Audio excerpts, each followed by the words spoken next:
You're listening to the Boundless Enigma podcast with Sam Zins and Ryan Molkentin. On this podcast, we dive into the mind, reality, and existence itself to provide you with boundless ideas and insights.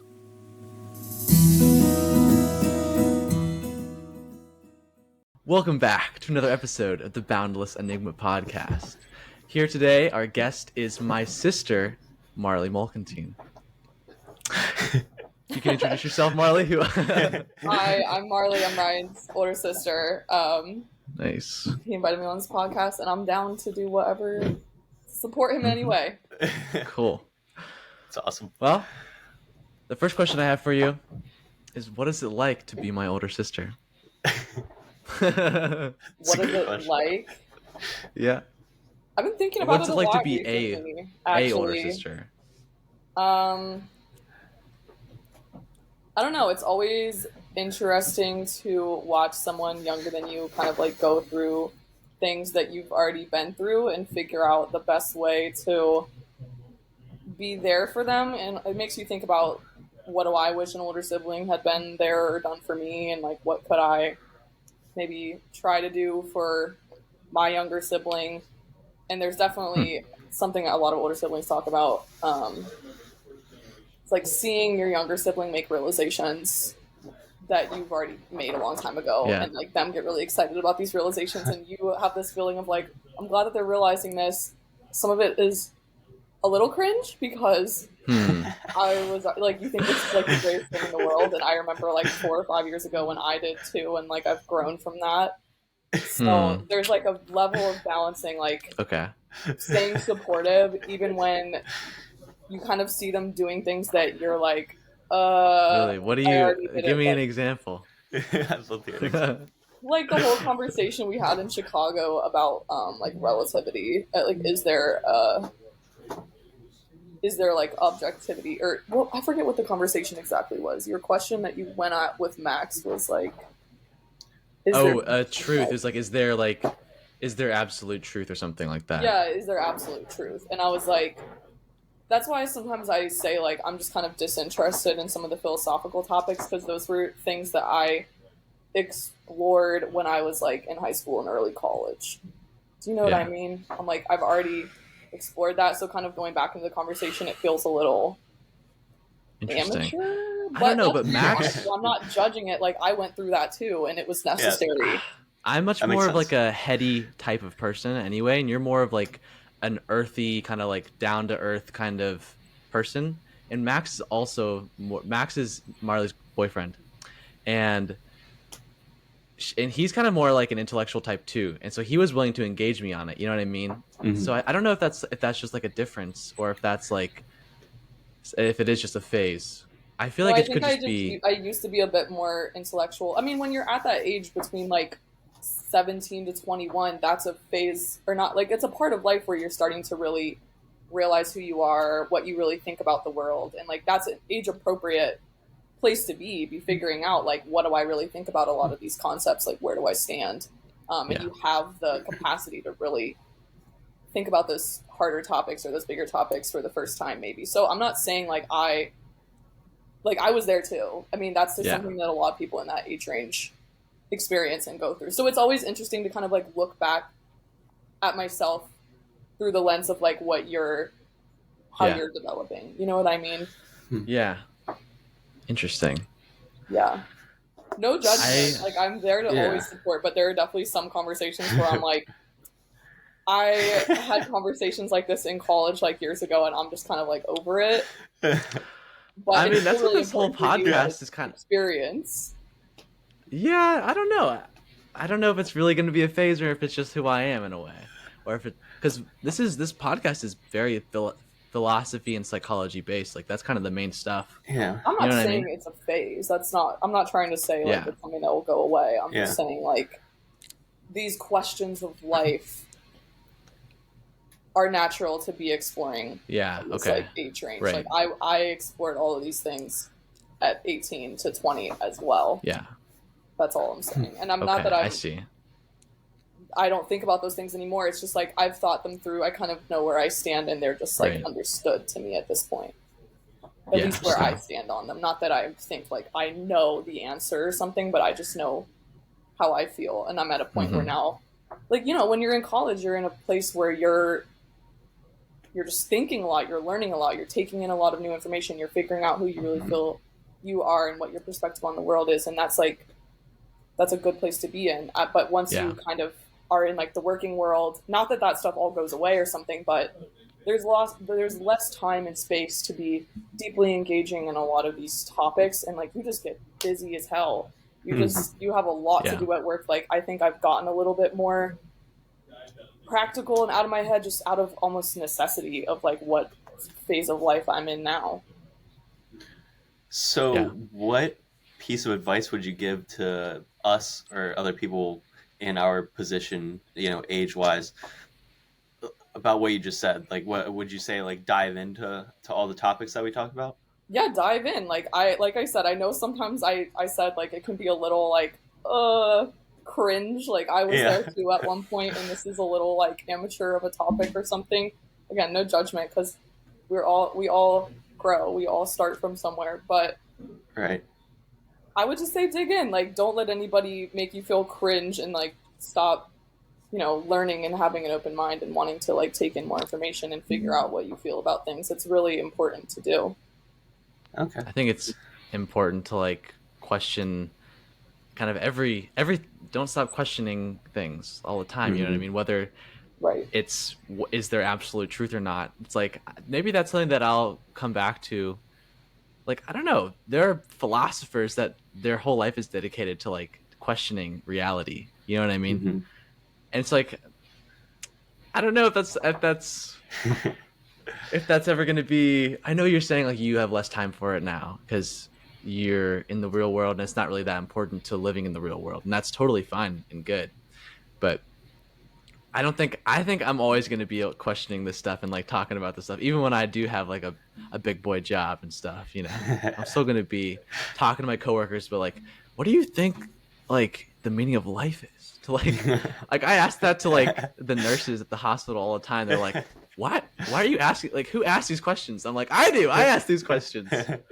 I guess it's not that those things like go away. I mean, it is true that when you're living on your own, paying bills, trying to remember to make like 3 different doctor's appointments, like you would generally, like your brain literally has less capacity to take in things that aren't like, I can't even explain, like as an adult nowadays, like inflation is really crazy. I'm like managing all of these different logistics that it just becomes a lot. Like you almost feel like you lose space in your brain for other things some days more than others, like because you just got to get shit done what needs to get done, and there's a lot that needs to get done. Like every weekend I have to like meal prep for the week, I have to make sure I clean the house, like I have to make sure like do my laundry, like you're just freaking busy. Like there's just a lot more to, but also God, I forgot where I was going with that. What was your original question? What were we just talking about? No, I think you were like responding to like what I was saying about how even when I like have more time directed towards like a career or something, like I think I'll still be like talking about and questioning. I still think about these concepts. I think sometimes now they just manifest into more specific situations. So I'm not sitting here thinking like about the more generalized concept of like subjectivity versus objectivity. I'm thinking about, I had this situation at work where I felt that the way I was coming off was this way, but I'm not sure if I came off differently to this person. How can I get a good read on how I'm coming off, and like how am I? It becomes more practical. Like those same concepts are coming up, but in a lot of different specific situations that you have to navigate. So it's not that I'm just not thinking about them in broad terms and sitting there like, what's the difference between relativity, blah, blah. I'm more thinking like, is it relative? What's the relativity behind how I'm perceived in the workplace? How my joke went over at the work event? Right. Like stuff like that. It gets a little more into the practical of like, you know, I want to work on myself and be better. I'm now at this point where I'm working on who am I in the workplace? How do I want to conduct myself as like a career professional? And that gets into a lot of those subjects of how can I build self-awareness? How can I think about how other people are perceiving me and what, you know, so there's still big topics. They're just sometimes, but that might just be a me thing as well, because I don't generally tend to think about topics in general terms. I like to think about like what an example of that would be versus just what is subjectivity, what is relativity. Like I like an example of that to kind of like explore the scenario. I think that's very you in a way. Like you've always been more kind of like practical and down to earth, and I've kind of been more up in my head and like theoretical. I think that's the difference between us in a way. Right, like I think we still think about similar concepts just in different ways. Yeah. Right. That's interesting. What do you remember Sam? Like do you remember seeing him over at our house like when Of course, we were he was little? like your only friend that I actually enjoyed. Oh, thank you. Let's go. I remember we had a really great time at like Sam's cabin or something one time. Yeah. Did we? I don't know if you guys remember that. We went out to like a cabin or something, or like a lake house or some shit. I like vaguely maybe see that. I feel like you guys were really young. Like you guys were probably like first or second grade or something, and I was like fifth grade maybe. Yeah. So I might remember it a little more. But I remember like when you had friends over and stuff, I didn't really care about them. But when Sam would come over, I'd be like, okay, maybe I want to hang out too. Oh. Yeah. That's awesome. That's cool. Yeah. even though we were 5 years younger than you, is that how much younger we are? It's like 3.5. Three and a half to 4. We're like 4 grades apart. Yeah. Okay. It's interesting how much of a difference. Were just like goofy. I would just like laugh a lot with y'all. Yeah. Oh yeah, we were ridiculous. We would laugh at anything and everything. Yeah. It's like now our friendship is like more like it's gotten more towards like discussion and intellectual stuff, but like when we're like hanging out like in person, we're still like the same level of like ridiculous goof. Oh yeah. As we were when we were like 5, or I don't even know how old were we when we like 6 when we something met? like you guys that. Probably met in like first grade. Yeah. Yeah. I don't know if you went to kindergarten at St. Vivian's, but I did. So we probably met in kindergarten. Oh. Yeah. Oh my god, that's so funny. I have to bring this up. I actually remember in kindergarten we would have this thing where at the very beginning of the day we would say, or we'd sit around in a circle and do prayers, and Ryan would always pray for the troops in Afghanistan. Oh, like every God. Jeez. Do you remember that, Ryan? I don't remember that, but like I can see that I would do that. And I was very. No, that was like the best prayer. Like everybody would try to like be the first one to raise their hand because everybody wanted to say that. I just have this weird memory of that. And you were the one that like brought it to life. Yeah. We also made like these Lego stop motion like terrorist videos. Oh my god. I was a little kid and my grandpa was in the military, and military was cool because I was a boy. And you know what also, I mean? We grew up in the post 9/11 America with like a lot of patriotism and like a lot of negative stuff in the news about like Arab countries and stuff. So we just, as kids, like we had no idea. We just went with whatever we heard. But looking back, for sure. Yikes. Yeah. But there's nothing wrong with it. Right. No, there's nothing wrong with it either way. I mean, it is what it is. That's interesting. It's just a funny memory that I had. Yeah. Gosh, St. Vivian's. Oh yeah. Wow. I remember. I guess I was only there for up until 5th grade. Marley, you were there all the way through, all the way up to 8th. Yeah, St. Vivian's started changing a little bit as time went on, and then we became like. I mean, we lived on the west side, but we became like east side people because we were going to school kind of on the east side. Yeah. Mm-hmm. No, but that's interesting. Yeah, St. Vivian's was I kind of tell people sometimes when I talk to people from Cincinnati, they're like, where'd you go to grade school? I'm like, I did go to Catholic school, but I went to like the public school of Catholic schools. Yeah, that's like, a good way of putting it. It was wild. Yeah, no, you're right about that. Yeah, I left there in 5th grade too. Really? Probably similar reasons. You left after me though. Like a year. Well, it was after 5th grade. Like so, heading into 6th grade, I was at a new school. So I guess you were you were a year before that then. I was like I moved mid 5th grade. Oh, okay. Yeah. So I just stayed a half semester. Yeah. Okay. What was that like? Like what? A kid was looking back. threatening to pull a gun on him at school. That's why he left. Oh well, I remember Yeah, that. We I've won't actually name talked drop. to him. I DM'd Yeah. him like a Really? few years, like freshman, sophomore year. I think freshman year, I DM'd freshman year of college. I DM'd him on Instagram, and I was like, "Hey, do you remember this situation?" And he was like, "Yeah, like I really don't like that time in my life. Like I'm super ashamed of it." Oh, And I was like, "Well, like there's no like I have no grudges against you or anything. Like I wish you the best. Just like wanted to say like to clear that up." And he was like, I think he just kind of acknowledged it. Was like, yeah, and then like that was it. But yeah. I try not yeah, to that's judge why. anybody for what they did, like before, like Yeah, eighth grade or high school, because like again, Yeah. you're just parroting stuff that you've heard at home or you've heard on right. TV, and you don't really know what you're doing or what you're saying. Yeah, Yeah, absolutely. I'd say like 3 or 4 years ago now, I remember just there being this giant shift in my life of just becoming a totally different person, and looking back on the years before those years, or these recent years, as like, whoa, that's crazy. Like I just was not. I like you said, I was just parroting things that I had yeah, seen and heard, and it's just not who I wanted to be. But not that I was a horrible person, but it's just different. So I yeah. think it's nice to acknowledge that other people are in that same situation, Right, like I for wouldn't want Yeah, sure. anyone to judge me based off of the stupid crap I did in sixth grade. yeah. So I Yeah, wouldn't judge anybody else. Like I wouldn't be Well, like, oh, that person was such an asshole in grade school. I'm like, okay, it was right. grade school. We were 10. Yeah, yeah. I feel like even like we talk about how like when we were younger, like we shouldn't judge, but like there are people like my age that are still in the same mindset of like parroting, Hmm. and they're Oh not. They yeah, haven't yeah. they haven't branched off at all. Like they're still just they're hook, line, and Hmm. sinker with whatever the ideology of their parents or society is. You know what I mean? There are some people that never Yeah. grow out of that. They'll be full grown adults and they're still doing that. I mean, I think like access to like a college education is a big thing. Like I said, it's this time in your life where you get to dedicate 4 years to just learning and taking in Yeah, new information and figuring out what do I believe.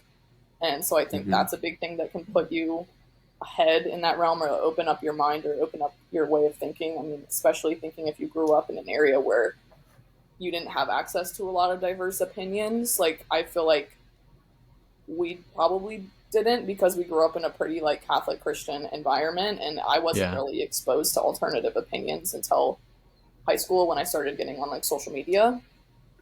Hmm. So again, I don't really blame people as individuals for being like a product of their environment, but yeah, that doesn't Yeah. mean I'm going to tolerate anything. Like I might keep you at a distance if I feel like you're yeah. not in a healthy space or not able to kind Right. of form your own opinions on things. Yeah. Yeah. And speaking of forming opinions, kind of on the same page, but moving on. So you are agnostic, leaning atheist. That's what Ryan was saying. I like I guess I live my life as an atheist. I know logically that I can't say that there is absolutely no God or that I know the answer of what spiritual powers may be. I know that logically, but the Hmm. way I live my life is as if there is no God. So Yeah. I don't know. I'm somewhere in the middle. I don't really like calling myself either because they're both Yeah. they're kind of loaded terms. Yeah. Yeah, for sure. Especially like from where we come from, like saying like Right. I'm an atheist is something that really can like upset a lot of people and just Yeah. start a Right. conversation that I don't always really want to have with Yeah, certain Right. yeah, people. Yeah. yeah. Um, when did you kind of like realize, because we were raised in a Catholic house, well, Catholic, but also not Catholic, half Protestant. So we were raised with like the belief in Jesus Christ being the Lord and Savior. He died for our sins. Hmm. He's the true Lord of the world. Hmm. And then like when was the shift? When did you like kind of like take up the belief that like like maybe that's not true, or like maybe like I believe something else? You know, it's a good question. We were raised in a very specific religious environment that actually is what started the questioning. For me, it was the fact that, dad was raised Catholic and mom was raised Protestant. And when we got to Cincinnati, they decided we're going to send him to Catholic school, even though dad's not really a practicing Catholic anymore. Yeah. It was just a better education. But then on the weekends, on Sunday, we would go to our Protestant or non-denominational church. So I would be in a Catholic mass once a week and in Catholic religion classes like 5 days a week. And then I would be in a different kind of church one other day a week. So that was 6 out of 7 days a week. I'm in like a religious environment. So our childhoods were extremely religious. Every night we pray around the table, we say grace. Yeah. So it was the fact that, second grade you do in Catholic schools the communion. I wasn't allowed to go because I'm not Catholic. And I asked mom, dad, why am I not allowed to participate? I feel left out. Oh, because you're not Catholic. That started every single week when we go to mass. I'm the one out of everybody that sits behind in the pews while everyone goes up. And that starts the questioning of like, mom, why is there different types of Christians? Why do these Christians believe that I'm not allowed to go up and get the Eucharist? If we believe in Jesus and we get the Eucharist at our church, I don't really understand. So that's when she starts to explain the differences in Christian denominations. Well, we don't believe this. Catholics believe that when you take the body and blood, like it legitimately turns into the real body and blood of Jesus Christ. It's called transubstantiation. She says non-Catholics don't believe that. We believe it's just like a symbolic act. So it's different interpretations of the Bible. That's what started kind of making me question things, I think, was, well, how do we know that we're the right ones and they're the wrong ones? What about Jewish people and Muslims? How do we know that they're the wrong ones and we're the right ones? So I started asking those questions at a really young age. I was very skeptical of some of these little things.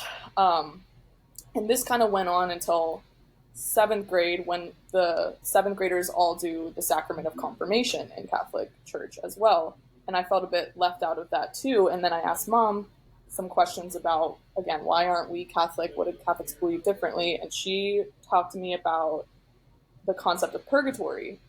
Catholics believe in purgatory, but other sects of Christianity don't believe in purgatory. And I said, well, why do they believe in purgatory?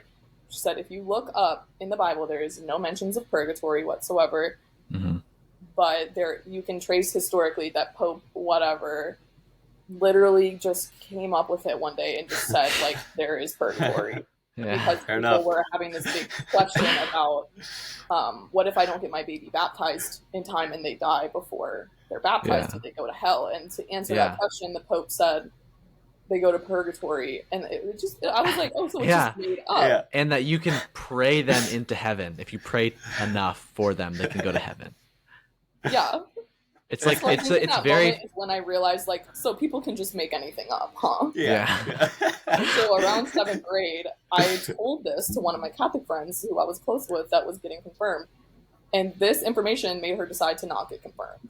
Damn. And her mom called my mom and was really upset. Said we shouldn't be friends anymore. She was really mad.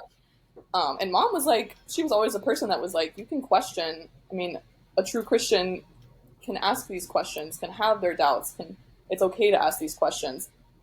I'm glad that she did that, but it definitely led to me deconstructing her saying, well, we don't believe what the Catholics believe. I'm like, so how are the Catholics any different than us? Yeah.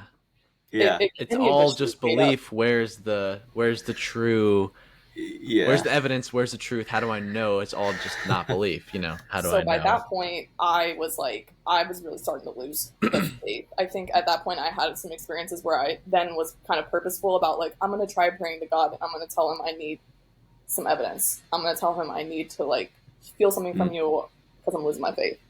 And I just had a lot of experiences where I just didn't feel anything. I didn't get any answer. I didn't get, I guess, whatever I was looking for.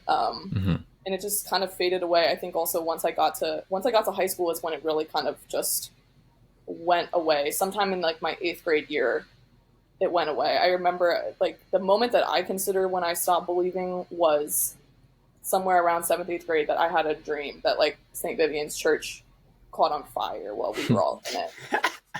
And it was a really like horrible dream, honestly. Like there was, I remember like seeing like all the kids like on fire, like, oh my god. And I ran out of the church to go get a hose, and I ran back in to go like put out the fire, and by then like everything was gone, everyone was gone. It was just empty. Wow. And that I remember I woke up sobbing, crying. It was like one of the very few times I like went to mom's room and like got in her bed and was just like crying uncontrollably, told her everything about the dream.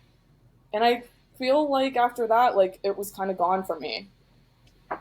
Wow. That's interesting. Like it was like a symbolic like burning away of the belief in your Like I don't mind. think I realized that in the moment, in the exact Right. moment, but like a year or two later, I really kind of thought about it again, and then it wasn't until like maybe this year or last year that I really remembered that and was like, oh my gosh, that was just like such a symbol of like me kind of losing my faith. Yeah. And then since then, like we kept going to Catholic high school and everything, but at that point, I considered myself an atheist, and I don't think I told mom and dad I considered myself an atheist probably until like sophomore or junior year. And mom didn't take it very well. She's definitely come around, but it took the last half of high school and like the beginning half of college for her to kind of come around and like respect that. Yeah.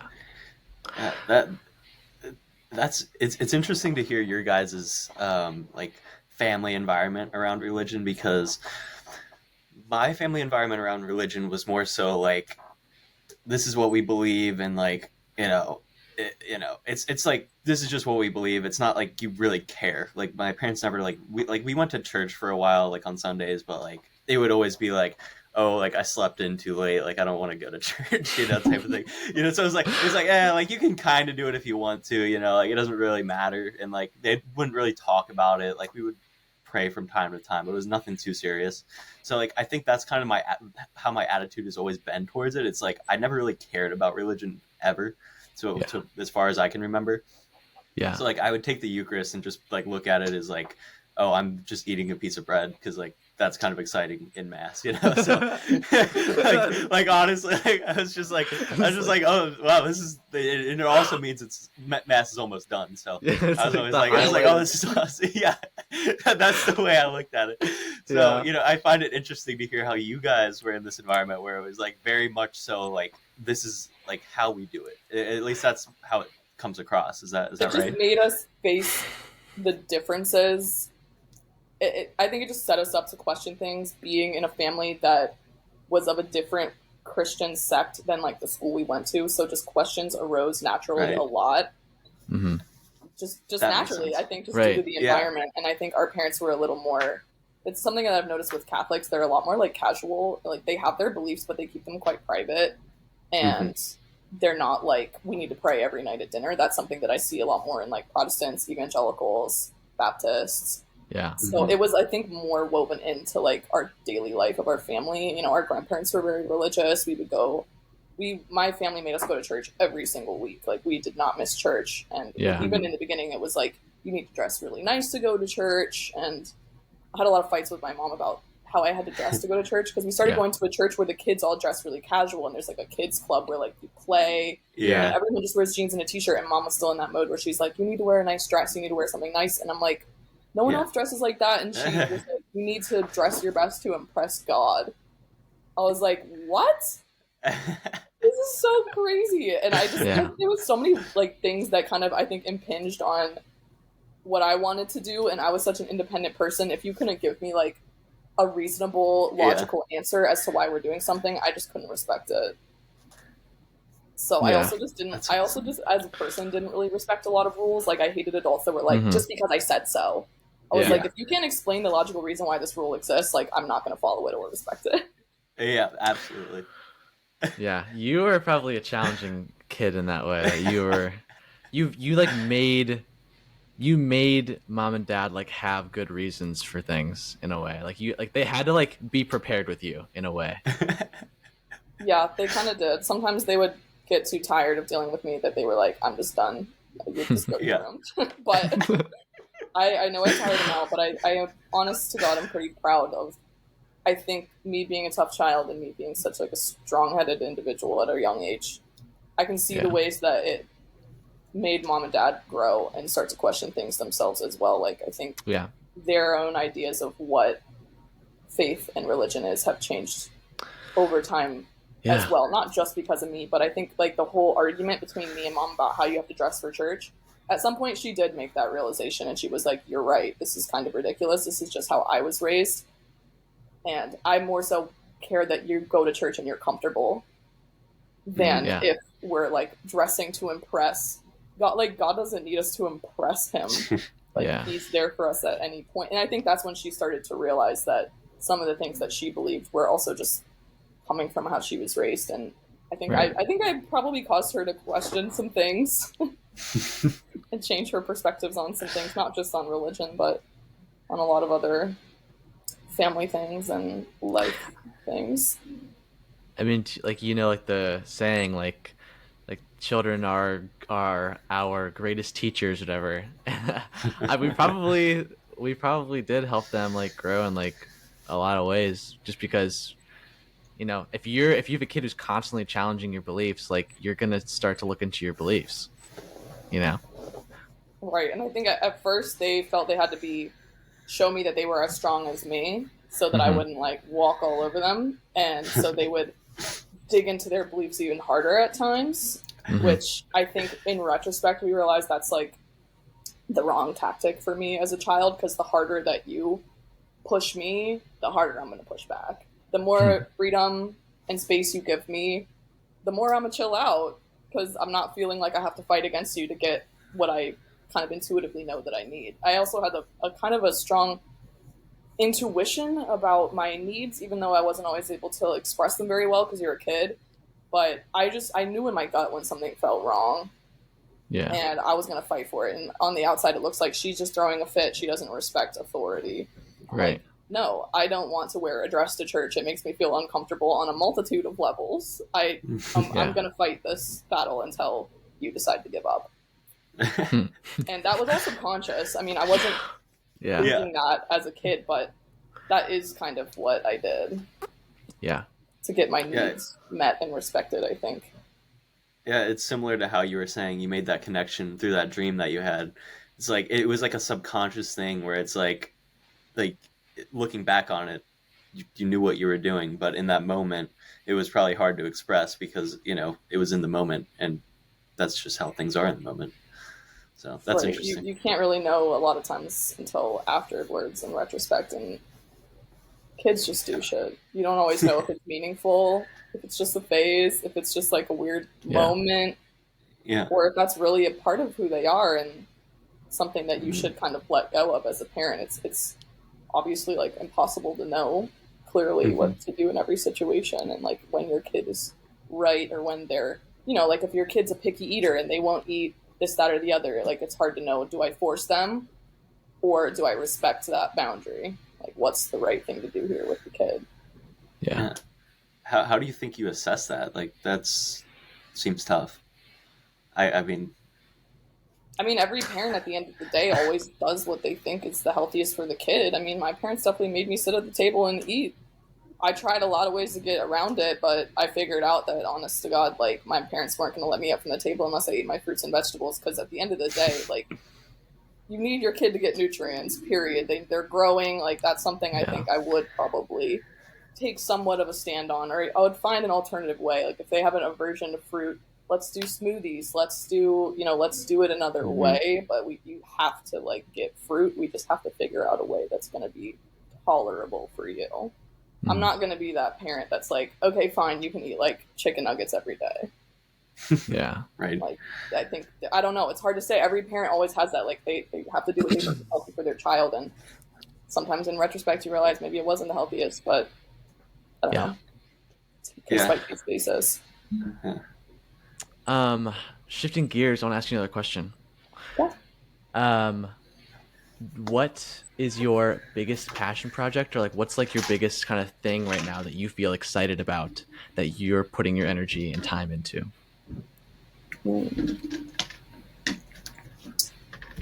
It's a hard one. I mean, I really only have one project outside of work that I'm doing right now.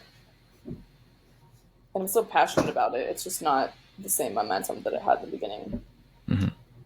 I mean, I would say I'm putting a lot into my work right now. I'm a program coordinator and social media manager for an LGBT health organization here in Philly.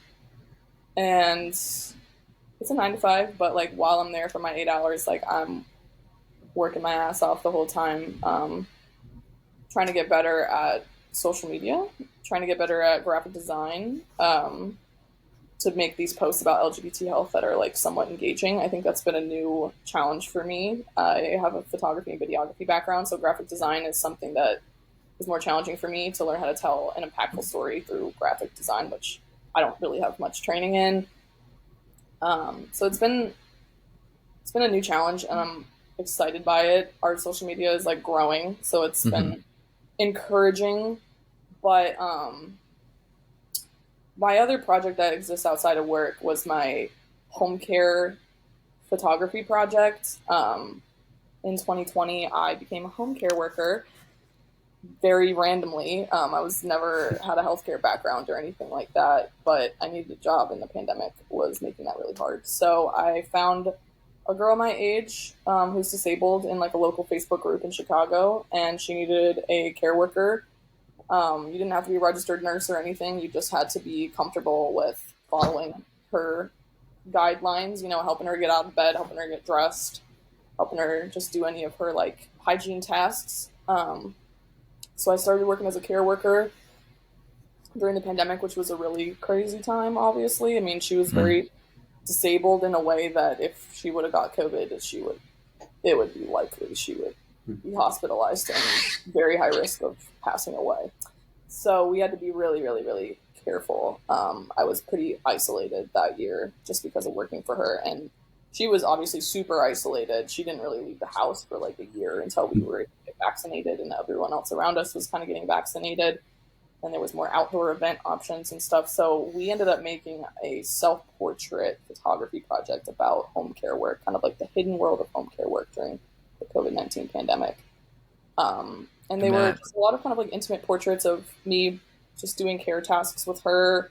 You know, simple stuff like my hand with a bar of soap close up on her back in the shower, and like kind of just getting real close to some of those very tangible care tasks that we do every day and people around the world do in their homes every day, but nobody really sees, and people don't really understand to what degree home care is happening in their city, in their neighborhood, all around them. And probably someday in your own life, your parents will utilize, or like you will utilize.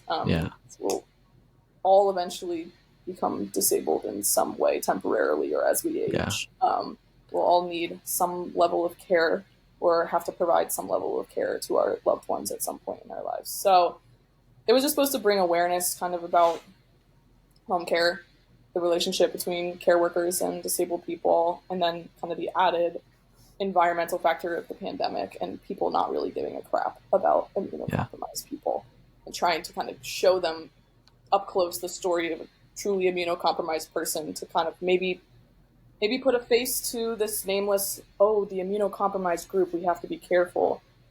You know, try to kind of personalize it a little more with our photo project, so that people realize we're real people that are being affected by this, that you don't really care about. You're going out to the bars and stuff. So, but you got that in a museum, out there, and gotten it published in a couple places, and we're still getting it asked to be in different galleries, and we're working on it being a part of an anthology book that will be published in 2024.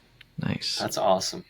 That's really cool. Long story, but but you made it. That's one of my passion project right now. I got pretty radicalized about disability issues, and like issues of care work, and most care workers in the United States are severely underpaid and undervalued, and people will just be like, you're such an angel, you're such a saint for doing that. I'm like, can I get paid a good wage? Can I get some benefits? If I'm such an angel, then why don't you pay me like that? And then the misconceptions behind that thinking of you're an angel, it's like, no, I'm just a human being, and human beings need to care for each other. Like someday, like you might have to wipe your partner's ass, or your partner might have to wipe yours, and we should kind of realize that that's normal and okay, and not something to like freak out about. I mean, because if you think about like what really dictates where the money flows, it's like who's really at the grandest scale, who controls where all the money goes. And it's like the government and big businesses.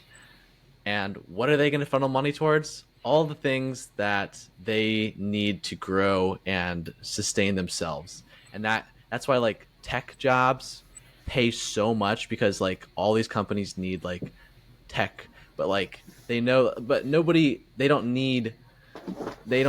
care if like the home health workers get a living wage or anything, because that does nothing for them. Or like the Yeah. government Because they is, don't see the elderly or disabled populations as populations that are going to help produce more yes, economic yeah, revenue Hmm. for them. yeah, So it's and not something because they of see the point in investing in. and because there is like, I think we all know there's some corruption going on in the government. We What? know that the businesses have bought out politicians. They donate all this money to them so that they can get elected and then help their business. And they're going to do a lot of times what's best for the business and not for the general population. And in what way is a disabled person going to help a corporation? So like that's like the Mhm. last priority these days. No, it's pretty clear and obvious when you look at different legislation and budgets of cities and states, what the values are of our local politicians. Yeah. And usually something that frustrates me is the most foundational things that will actually create a stronger society and actually increase revenue is people's health. Healthy people are going to be able to be out there working, participating in Yeah. the economy. Education, smart people are going to be able to be out there participating, doing things, making Yeah. smart financial decisions. So just like these very foundational things like healthcare, how are we going to have a thriving society when people's Right. health needs aren't being met? But very smart and physically fit people are not easy people to control.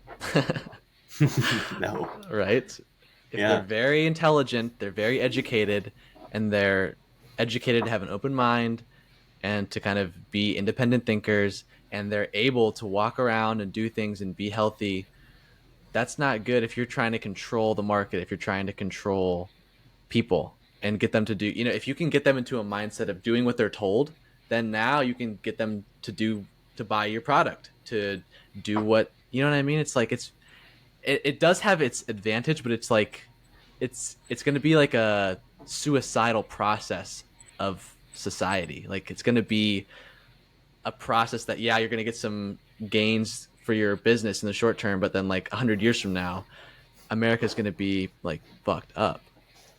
You know what I mean? Yeah.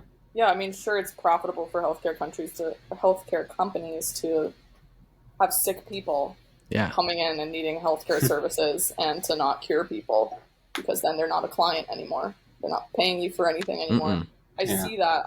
I don't know. I have my doubts about how much these higher ups are sitting around a table thinking we want to keep people sick. Yeah. We want to I Right. can't say that that's what I think they're really doing. Yeah. I don't know. Yeah. It's hard for me to say like they're sitting around like these nefarious like evil Right. Yeah. let's keep people sick. But sometimes from the outside as a citizen it freaking feels like that.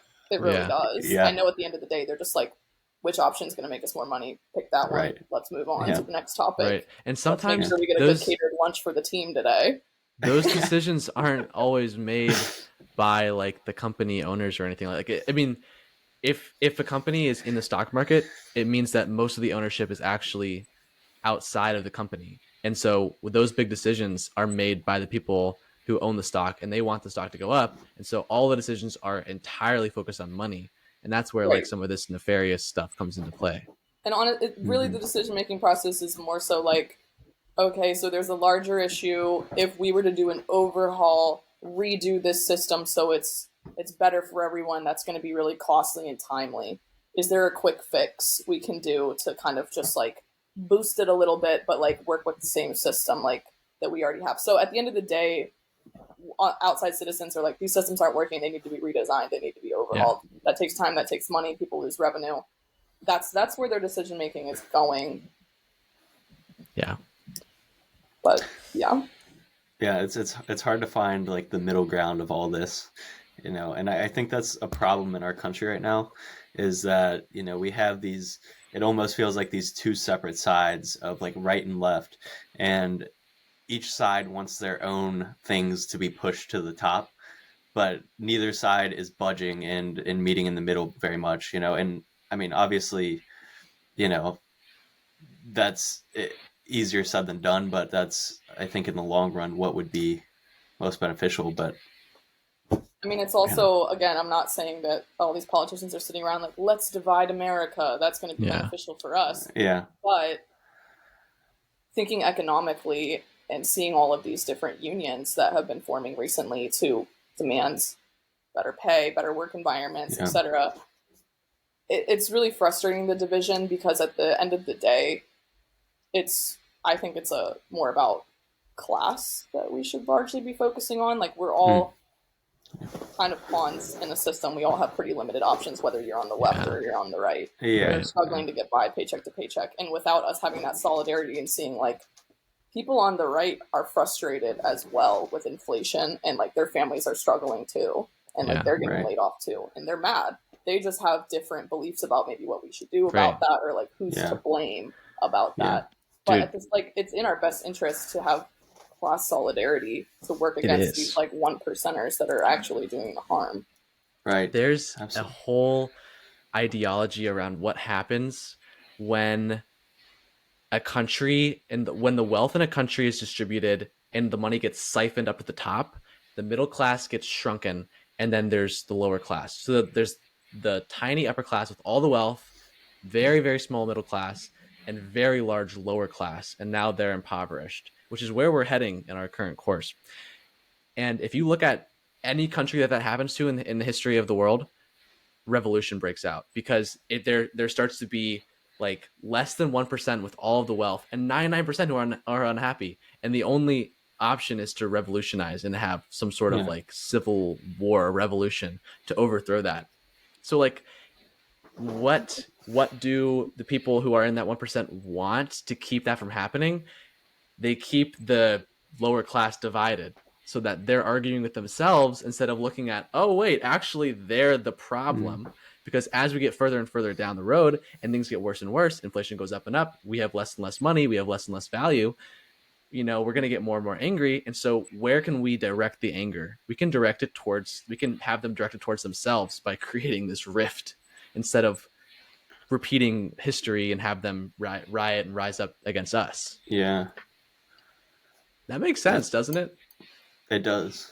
I agree with you. I think it's beneficial to the overlords that be, and it's such a dramatic way of saying it, whoever for us to be fighting with each other and think that each other is the problem and not realize that we should actually be fighting against them. Yeah.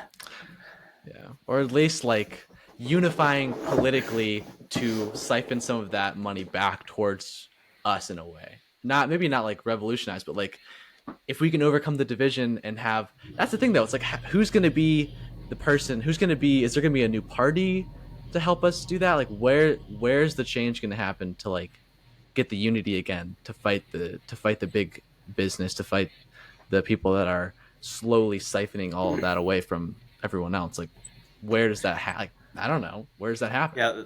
That's that middle ground that I'm talking about. Is like, is there going to be like a new party where it's, you know, the right and the left meet in the middle and are like, hey, look, we don't fully agree with each other, but we can agree to, you know, get together to find something that's going to help us. You know, but until that happens, things are going to remain. It's also pretty hard for that to happen on any kind of federal level because of the way our voting system was designed. Like, it's designed so that a third party, like, essentially is screwed. Yeah. The thing is though, like, I'm historically like a Democratic voter, but I am not really liking the Democratic Party right now, and I don't like this. I am getting to the point where I'm starting to not like the Democratic Party as much as I don't like the Republican Party. And so it's like, I would, if there was a third party that was like gaining momentum about unification and bringing power back to like the people, a more populist like party, like I would vote for that over anything else. Like, where is that? Why is it not happening? It's the Green Party. Because the Democratic Party and the Republican Party are very strong. They put forth the candidate that they want, however that happens. Like, we have evidence that like the Democratic Party like sabotaged Bernie's chance at like being the candidate.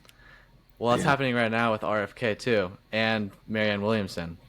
They're the other runner-up candidates, and they're basically saying no debates at all. Even though RFK had like 17% support in polls, no debates. I know. I don't It's know. just, it feels like it's stuck in the two-party thing, and it feels a little hopeless. I mean, it's hard to imagine a new future for something that we don't really have an example to look towards as well. I Yeah. mean, we could look at other governments around the world closely. I don't know how many individual citizens are going to take the time to do that, to really Right. learn. I mean, there are other options out there, but the other thing is like grass is always greener, I guess. Not saying like that we should just settle and be happy with what we have or whatever. I think we can always improve, and we should have that constructive mindset, of course, but Mm-hmm. Yeah. grass is always greener. I mean, I learned a lot when we traveled to Colombia for a month. South America has a really rough history with socialist governments. Socialist governments, they see us young Americans on the left thinking like, oh, we need socialism, and they're like, don't fall into that trap, because they're just going to take the money and control what they want too. Like, that's all they did too to us. Like, so I think it opened my eyes a lot too, that like pure socialism isn't this like answer that's going to save us all either, that a lot of like young left-leaning people think it is, because like at the end of the day, socialism does give the government actually more control. And like, we've been proven, like, you know, going to Chicago and like watching the mayoral election and everyone being like, let's vote in Lori Lightfoot, like she's like a black lesbian, so she must be great. She was like she worked for like the Chicago Police Department for years and years, and yet we ignored that. And then when it came time for like all of these like George Floyd protests that were happening, she was just acting like a freaking Republican, and Chicagoans were all like, oh my gosh, how could she? Like, did we not look at her history? Did we not? They're gonna be like, politicians with power are gonna be corrupt no matter what. Like, just because they talk the talk doesn't mean they walk the walk. Well, it's because I'll just real quick, and then I'll let you say something. Go ahead. The reason why like that always seems to happen with like anyone that's in power is because to get in power, it requires kind of a basic level of corruption. It requires, because you have to take money to get. Do you know how much it costs to become a senator? Millions, and like up to about $100 million on average to become a senator. Because and where does that money come from? You got to go meet with businesses, with entrepreneurs, with CEOs, with these billionaires who are going to fund you, and then who are you going to work for? Who funded you? Yeah, you know what I mean? Kind of indebted to their priorities a little bit, because they gave you like $100,000 donation to your campaign.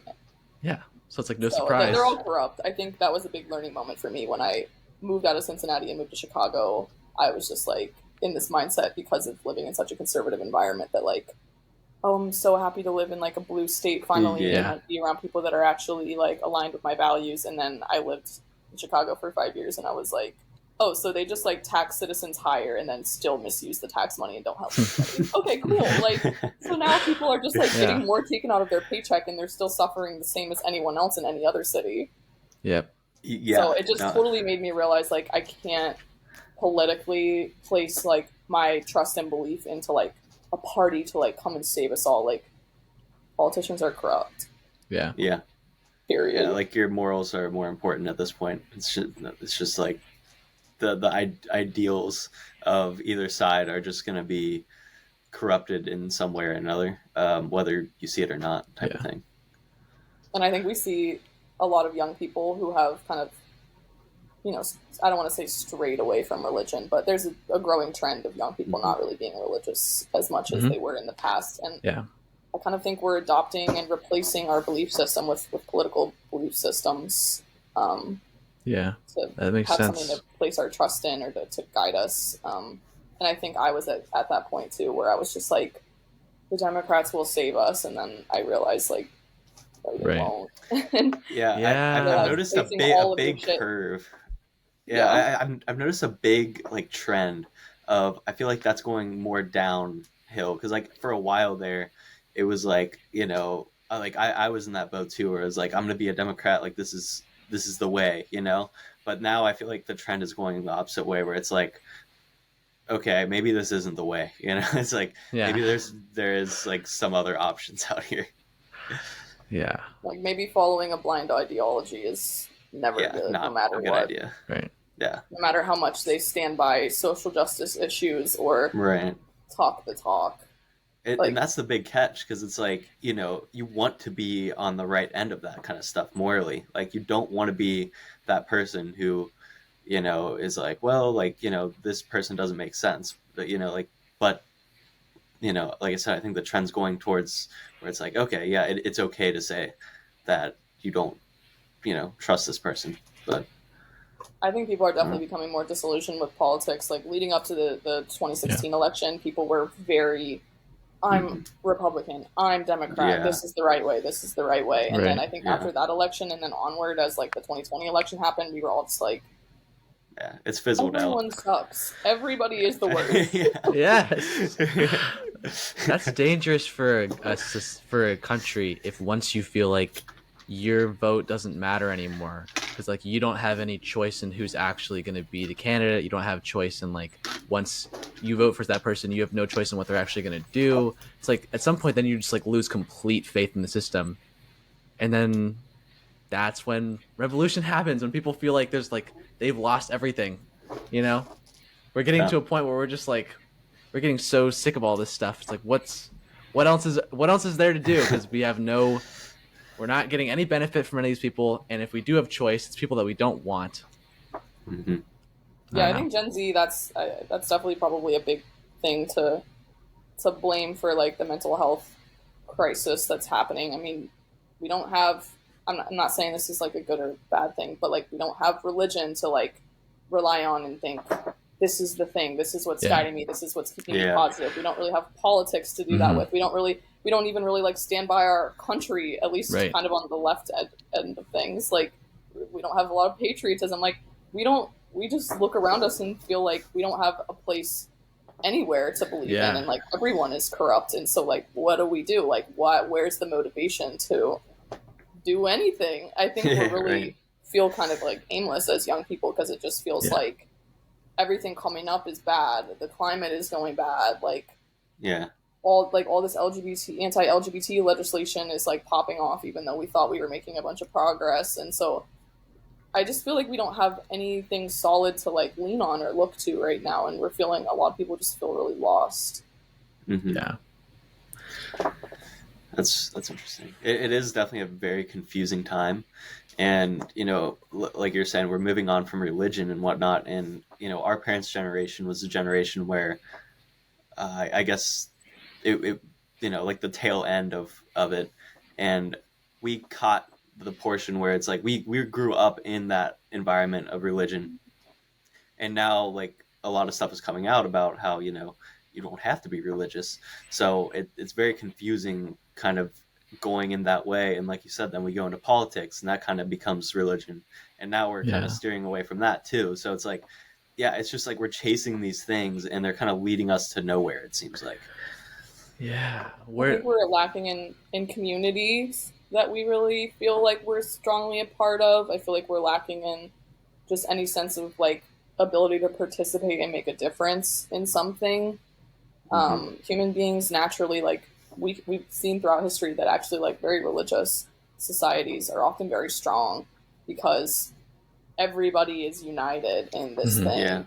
And not saying, I don't know that that's like a good or a bad thing. They can get a lot of shit done, but then you lose, people's ability for individuality and free thought and like other forms of kind of like freedom. So it's like, it's a trade-off. Now we have like this ultimate freedom and like individuality, be whoever you want. But now it's like, what's my motivation to be any of these things if everything sucks? That's why I don't know. Like obviously, like I'm saying all this stuff like, oh, it sucks. Like we don't have anything, but I don't know. I feel like the thing that's helped me a lot is kind of like getting down to basics. Like you've kind of been saying about like I'm a little more practical. Like I've been focusing more on like the people in my life that I do have a strong relationship with, that I can spend time with them and spend time working on my relationship with my family and strengthen like the things in my life that I do have. I guess like the things that comfort me the most sometimes is like meal prepping healthy meals for the week, because I know I'm doing a hands-on task that gets me off my phone, gets me out of my head, makes me prepare something that like fuels my body and makes me feel good and keeps me healthy. So I kind of feel like I've had this urge to kind of like get back down to basics. Like I'm just going to invest in like keeping my body healthy, participating in the habits that make me really feel good and like I know are healthy, and then sticking to my people. I mean, not that I'm not branching out and meeting new people, but like cultivating relationships, not sitting on Twitter and thinking people on the right are like this, men are like this, straight people are like this. Get down, like talk to a real person. Can we get off the internet so much and stop categorizing and generalizing everything? Like, hang out with your friends. Like, they're good people who are trying their best. Everybody is, and I think we're like losing sense of some humanity in a lot of this stuff right now. Yeah, that's one of the reasons why I like TikTok so much. Is because I feel like it's one of the only social medias that like really genuinely gives you perspectives other than your own in a way that you can like empathize. You know, like Twitter, Facebook, like they cause all this like division and like rile people up. But like TikTok, I feel like it's like you get a real person talking to you about what's going on in their life, and then you can like empathize with whatever it is. Like you'll end up watching like a conservative talk about something, and you're like, oh, like I can see like his perspective on that, or like some, you know what I mean? Like it's just very much more like a personal app that is it's free. It's very like free conversation, and there's not really a lot of division on the app. I like that a lot. I would agree with you, but I would also say I've said that to other people, and they're like, "Well, your algorithm is that way because you're open-minded to seeing other perspectives, and other people's algorithm is just like girls with big butts doing dances, and like it says a lot about you." Like, TikTok tells you a lot about yourself. Yeah. I was just about to say that. It just depends on who you are, pretty much. It's like, it's somebody like you, Ryan, who is open-minded to that kind of stuff. It's like, it is great, but then, you come across the person that's watching big butts all day, and it's like, all right, maybe you should like go out and like talk to some people. Right, like they're like, point. Oh, TikTok is such a despicable app. All it is sexual content. I'm like, that you just hold on yourself. That's you. That's what the algorithm knows you want. Yeah. Nice. That's so funny.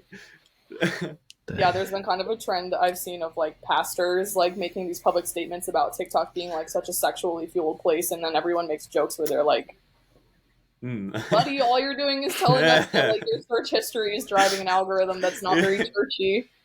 You just expose yourself. Yes. Yeah. Just repressed. Well, did you guys have any other interview questions for me? No, I think we could wrap up a here. lot of bases. It's a good time. Yeah. So it was nice having you on, Marley. Nice to get to know you more after all these years.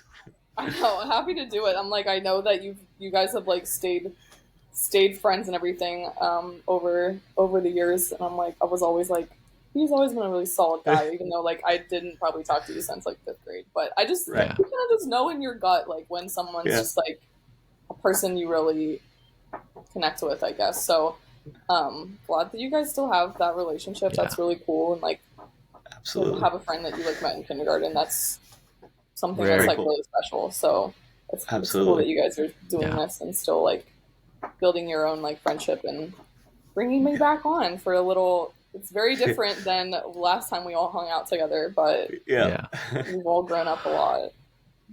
That's cool. Definitely though. Cool to see. Yeah. All right. Yeah. Well, thanks, Mar. Thanks for coming on. Yes, thank you. Happy to be here. All right. Peace, guys.